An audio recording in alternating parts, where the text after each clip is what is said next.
Good morning students. हमने जो कल प्रीवियस लेक्चर में ऑर्डिनरी साइमल्टेनियस डिफरेंशियल इक्वेशन हमने स्टार्ट की थी, तो आज उस पर बेस्ड कुछ क्वेश्चंस को सॉल्व करते हैं हम, जिससे कि मेथड हमारे पास क्लियर हो जाए। हमारे को साइमल्टेनियस इक्वेशन दी हुई है, solve dx by dt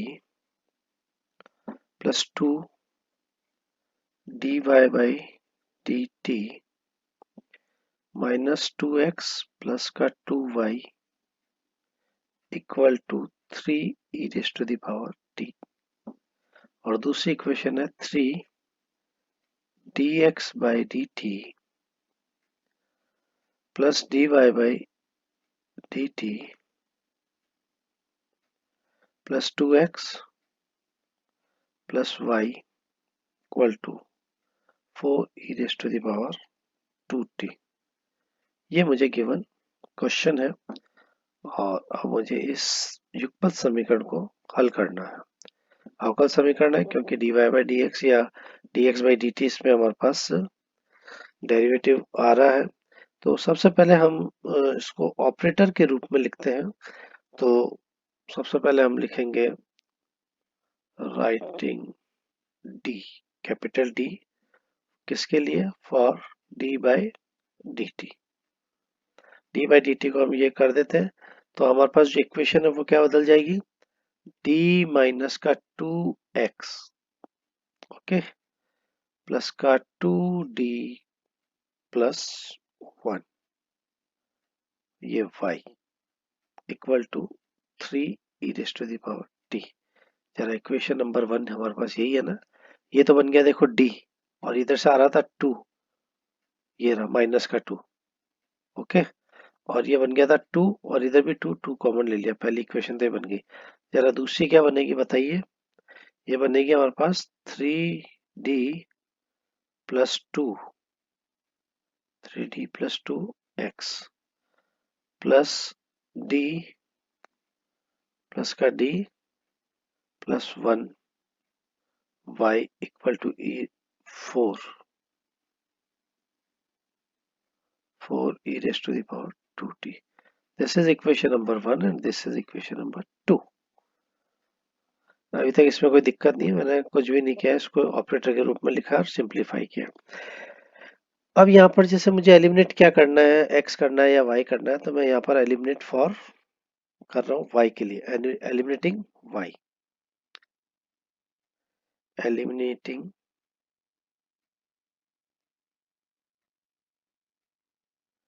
y। तो हमारे पास क्या आ जाएगा? y को करना है, इसका मतलब मुझे इक्वेशन नंबर 2 को 2 से मल्टीप्लाई करना है और सब्ट्रैक्ट कर देना है, ठीक है। तो मैं इसको अगर 2 से मल्टीप्लाई करता हूँ और सब्ट्रैक्ट अगर मैं इसमें से कर रहा हूँ, तो ये मेरे पास कुछ इस टाइप से आएगी। 2 में से 1 को सब्ट्रैक्ट करना है, तो ये हो जाएगा 2 टाइम्स ऑफ 3d प्लस 2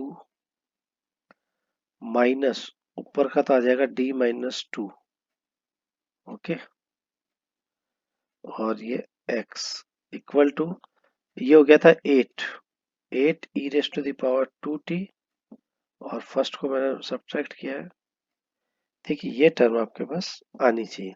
इसको सॉल्व कर लेते हैं। ये हो गया 3 दूनी 6, 6 में से 1 गया तो ये बच गया 5d, और ये हो गया प्लस का 4, और ये प्लस माइनस, तो ये हो गया प्लस का 6x equal to 8 e raise to the power 2t minus 3 e raise to the power t।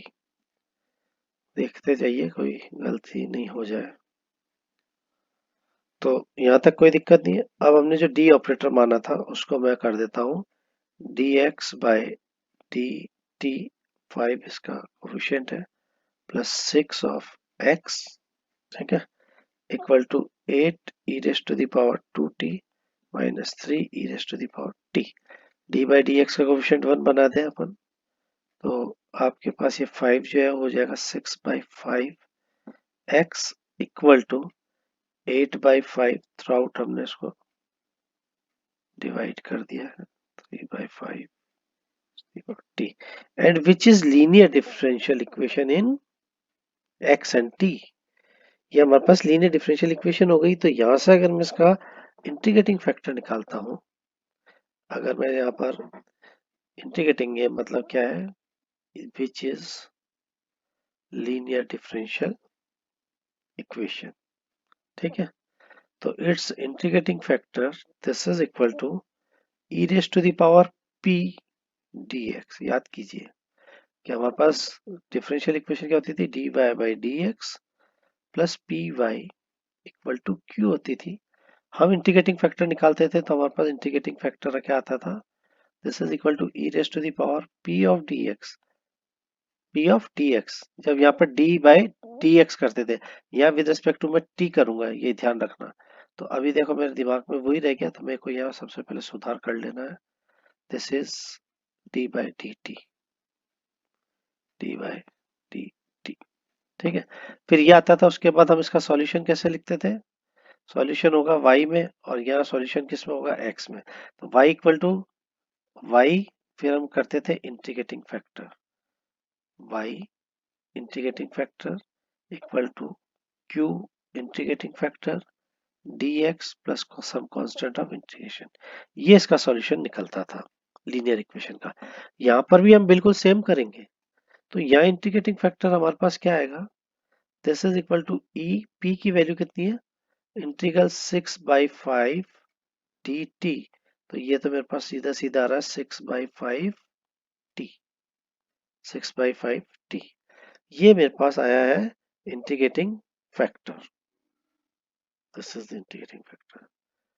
Then solution क्या हो जाएगा, x integrating factor 6/5 t equal to q, q की वैल्यू लिखते जाओ, e raise to the power 6/5 t integrating factor से multiply कर, q है मेरे पास 8/5 e raise to the power 2t minus 3/5 e raise to the power t only है ना, this is dt plus c1, ठीक है।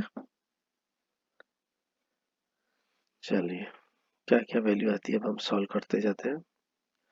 e raise to the power 2t और इन सबको हम जोड़ लेंगे तो 8/5 तो ट्रीटेड एज ए कांस्टेंट बाहर ले लेता हूँ, और अंदर क्या रहेगा, ये 6/5 है तो ये हो जाएगा 5 दूनी 10 और 6 16,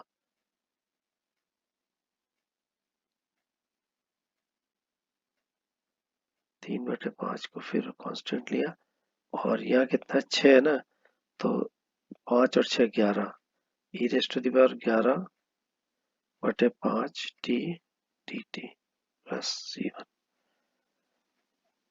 चेक करते जाओ, कोई गलती अगर हो जाए तो हमारे को सुधारने का मौका नहीं मिलेगा, क्योंकि आप लोग सामने नहीं बैठे हो। -3/5, 5/11, ये 5/11 क्या कर रहा हूँ, ई रेज टू दी पावर की जो पावर है अपॉन में आती है उसको मैं पहले ही चेंज करके लिख रहा हूँ यहाँ पर, ठीक है ना, प्लस c1। 5 से 5 गया 8, और ये 2, दिस इज इक्वल टू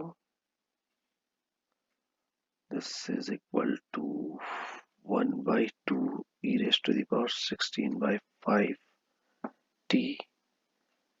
ये मेरे पास क्या वैल्यू आ रही है इधर, इधर मेरे कंसिडरेशन में क्या, e raised to the power 6/5 t, यही निकाला था शायद।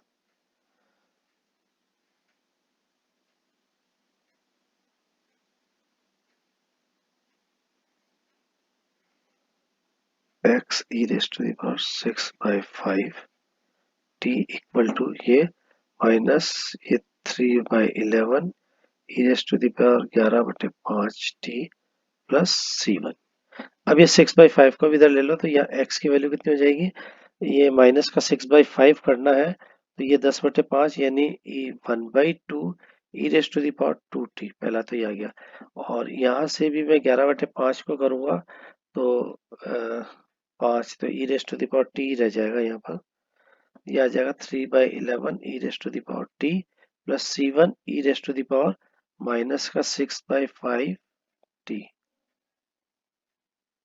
ओके। ये मेरे पास आई है x की value, this is the x।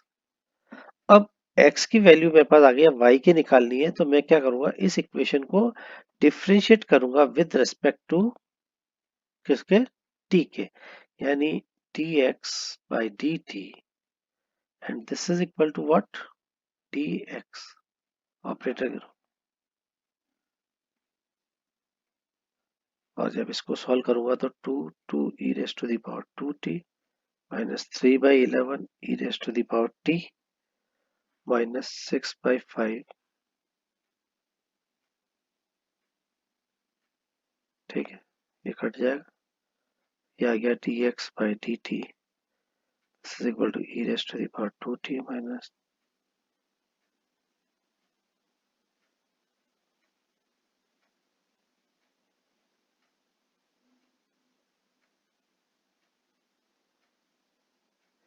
ये मेरे पास आई है dx by dt की वैल्यू। अब मैं इसको इक्वेशन नंबर 1 में सपोज सब्स्टिट्यूट करूं, तो इक्वेशन नंबर 1 क्या है, ये तो मेरे को पहले पता होना चाहिए। ये है इक्वेशन नंबर 1, ठीक है, यानी dx minus 2x, dx minus 2x। तो सबसे पहले मैं इसको इक्वेशन नंबर 1 को पूरा लिख लेता हूँ। ये इक्वेशन नंबर 1 मेरे पास है 2dy प्लस 2y प्लस, फिर आपके पास आ रहा है प्लस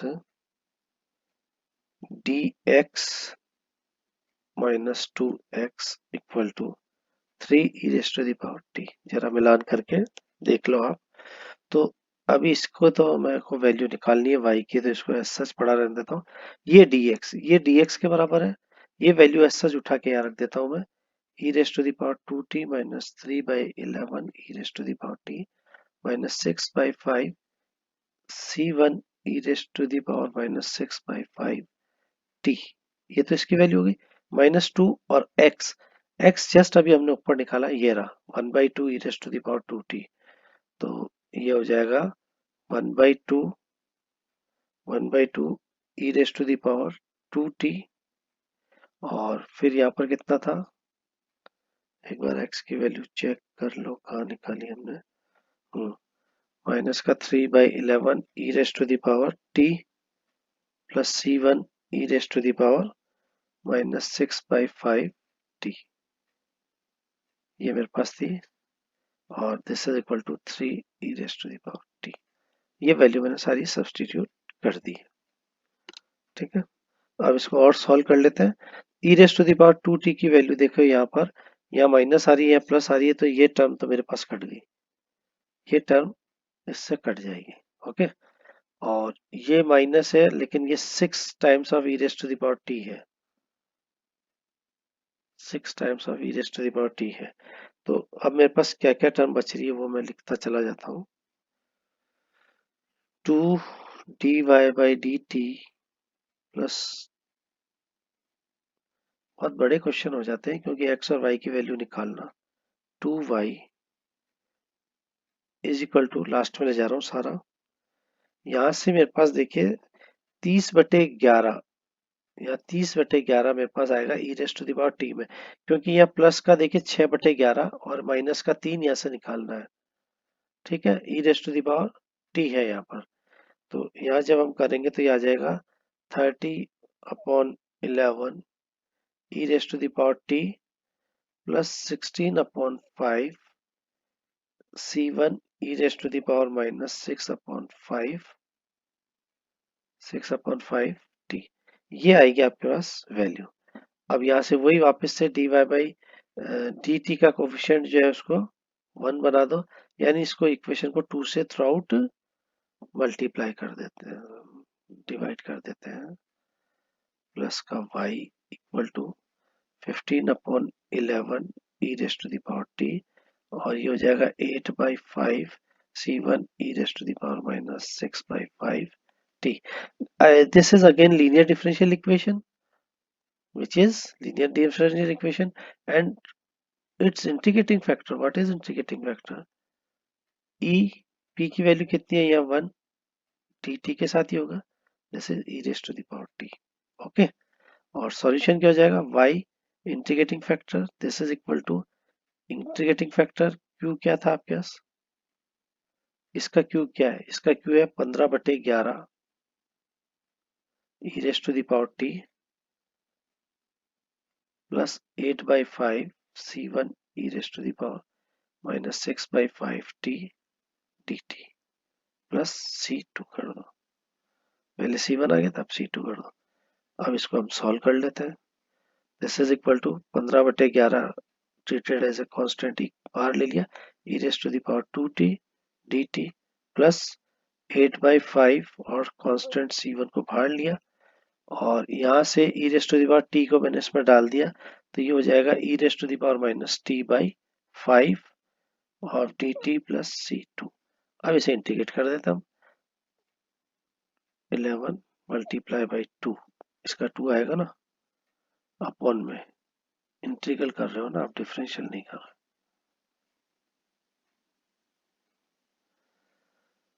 11 दूनी 22 e raise to the power 2t plus, यहाँ से हम इसको करेंगे तो यहाँ से मेरे पास क्या आएगा, माइनस, पहले तो इसका आएगा माइनस